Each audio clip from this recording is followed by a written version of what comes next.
Evening tubers, King Grimlock back for another Grimgram, and first off, as ever, that little bit of housekeeping that you've come to expect.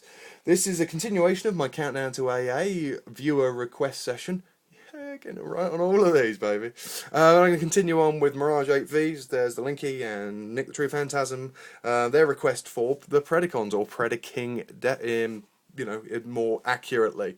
So we're going to crack straight on with our next guy, and that is going to be Rampage, the kitty cat. Well, him and Razorclaw are kitty cats. But here's what is a jaguar, a panther, something like that. I'm sure. Yeah, tiger, supposedly. Maybe head sculpt's a bit tigerish. Yeah, a gunner for the Predacons. Again, I don't have the weapons, unfortunately. I would love to have them, but again, we have a beautifully sculpted piece. 0 on the articulation front once again. The head rotates, the jaw opens and closes. That's quite a nice little detail, admittedly. Nice teeth, big pointed teeth, and we have the Fey 1930s kiss stance, and the feet do move in and out on both parts, so you can get some pose out of him. It's probably one of the best articulated of the Predacons, but there isn't that much to him. Love that ratchet. Another one there. Oh yeah, oh yeah. In fact, he's fairly well articulated when you look at him like that. It's just a shame there isn't that much in the head. Even has a wagging tail, like all good type. Yeah. Again, we look at all the fantastic sculpted detail that you get. You get these lovely air intakes, and we get out the back, bit of a gapping in the back, but again, all on the arms, the legs. Sorry, arms. We have all this fantastic sculpted detail, and it's something that the Predacons really have. Is just while they are true, they're good representations of the animals they're supposed to be. They also have decent cybernetic components to them. They have these chunky elements to them. You can believe they're robots, whereas Beast Wars went for the more realistic animal approach, other than obviously the transmetals and things. These guys were aimed at being a robot that is also a cat, rather than one who's trying to disguise himself as a tiger. Fantastic piece, beautiful looking. Looks fantastic on the shelf in all 3 modes, actually. Speaking of which, shall we take him to his robot mode? If I can remember what we do, because it's been a while. Give him a kitty cat his head down, flip the head up.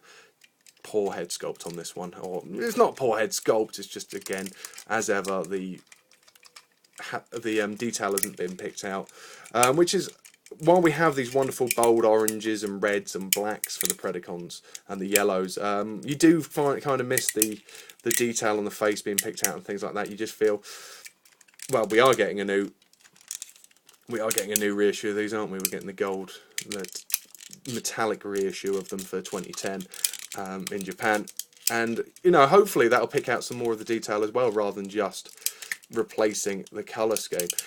This guy actually probably is overall the most articulated Predacon, I think, because I'm looking at him now, I'm thinking actually there is quite a lot to him. If I can remember. Ah, yes, that's it. Remember what goes where. Most of the time I keep this guy displayed in his in the Predacon King mode, so I don't really play around with the individual robots. Come on, there you go, little fisties pop out. And yeah, we have Rampage in his robot mode. Now, what I was saying about the having probably a lot of articulation, you don't have it in the arms, where the others you actually have the elbow joints and the shoulder joints. You literally have just the rotation with this guy, or you can kind of put the hand in and out. He has stumpy arms anyway.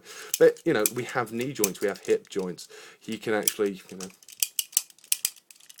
taking a walk. Yeah, Generation 1 taking a walk. There we go. And he's nicely detailed as well in this mode. The fact that these cannons or intakes, whatever they are, come down, and you have all the sculpted detail down the side, which you had before. Cat head, I think it's just on mine, is a little bit loose. But overall, it has a fantastic aesthetic for a robot, Generation 1 robot. Rude mode? Rude mode. In all, despite his articulation, despite the nice look, he's not one of my favourites. In fact, he's probably not even in my top 10 Predacons. bloody moron. Top 5 Predacons. There's just something about him I don't really get on with that well. Now, onto his Predaking mode. Now, this is a bone of contention for me because I can't seem to get him to actually work as well as he's supposed to. Which is, you know, a pain, needless to say. Turn the page and have a look at what he's supposed to look like.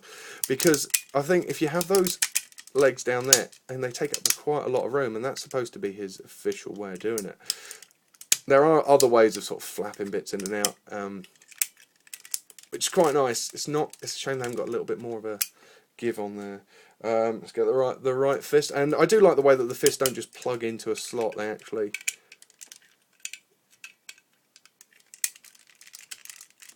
clip in between the legs, 2 different posts, so they're securely fitted in. But it also means they have decent movement in the actual fist itself. And yeah, there he is as Predaking's left arm. Left as you look at it, right as he would have it. I mean, that's a big arm as well. I mean, when you consider the 2 legs, the arm, you know.